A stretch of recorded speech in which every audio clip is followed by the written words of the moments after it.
People always think a singer's life is glamorous. Bright lights, loud applause, fans screaming your name. They see the stage, but never the shadows behind it. My name is George, and once I believed my voice was the strongest thing I had. Something unshakable, untouchable. It started on an ordinary night, or at least I thought it was ordinary. I had just finished performing at a small evening event, a classy place, full of people pretending to be important. I stepped off the stage, tired but satisfied, when a man approached me. He wore a perfectly tailored suit, like someone carved him out of expensive fabric. His posture, his smile, everything about him felt precise, too precise. He said his name was Nathan. His voice was calm, almost soothing, and when he spoke, it felt like he was choosing every word carefully. "You're an extraordinary singer," he told me. "I'm in love with your voice. People compliment me all the time. It comes with the job. But something about him, something in the way he looked at me, made the hairs on my arms stand up." Still, I smiled. I thanked him. I even shook his hand. Then he handed me an envelope. A wedding invitation. A wedding performance offer with a fee so high I thought it was a mistake. Enough money to forget every problem I had. Anyone would have said yes. And I did. The day came faster than I expected. I put on my best stage outfit, grabbed my microphone, and drove toward the location written in the letter. At first, the road was normal, silent, a bit lonely, but manageable. Then the fog appeared. It wasn't normal fog. It moved like it had a mind of its own, thick, swirling, swallowing everything around me. My headlights couldn't cut through it. The GPS froze. The world felt empty. My heart started to race, not because I was lost, but because something in that fog felt alive. Just when I thought I had taken a wrong turn, I saw it, a mansion, huge, ancient-looking, but glowing with warm lights like it was expecting guests. When I reached the entrance, Nathan was already standing there, as if he had been waiting the whole time, as if he knew exactly when I would arrive. His smile was the same, gentle, polite, and deeply unsettling.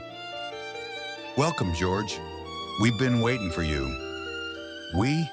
I looked behind him, and through the open doors I saw dozens of people, all dressed in elegant, expensive clothing, jewels, polished shoes, like royalty from a forgotten world. Inside, everything sparkled.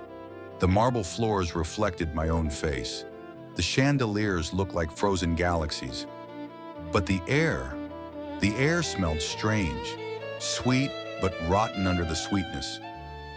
Nathan guided me to a small stage. As soon as I stepped on it, the room went silent. Hundreds of eyes turned to me, unblinking, too focused. I started singing. What else could I do? And to my surprise, everyone began to dance. But the way they danced, too smooth, too synchronized, like puppets moving to a hidden rhythm. They didn't blink, they didn't laugh, they just moved. Every time I paused to breathe, they stopped dancing and stared at me. "Don't stop singing," they said in one voice. Not many voices, one voice coming from all of them. Fear spread through my chest, but I kept singing. My voice shook, but I continued. And then I saw their feet, hooves, black sharp hooves scraping against the marble as they danced. I blinked, thinking my eyes were playing tricks on me. But when I looked again, their clothes were gone. Their skin was changing, twisting, stretching. Horns burst through their skulls like living branches. Their smiles widened, stretching too far to be human. And all of them, every single one, stopped dancing and turned to face me. No movement, no sound, just watching, waiting. I couldn't scream. I couldn't breathe. The room squeezed around me like a fist. My vision blurred. My knees gave out. I collapsed, and the world vanished. When I opened my eyes, I wasn't in the mansion anymore. I was lying on cold stone, surrounded by broken walls, dead vines, and moonlight. An old ruined castle. No music, no dancing, no guests, just silence. Next to me was an envelope. Inside, money and a note. It read, "Thank you, George. Do not speak of what you've seen. If you do, the curse will take your voice forever." I laughed at first, a nervous, desperate laugh. A curse? Really? But when I tried to speak again, nothing came out. Not a whisper, not a breath of sound. My voice, my entire life, was gone. And that's why I'm telling this story now.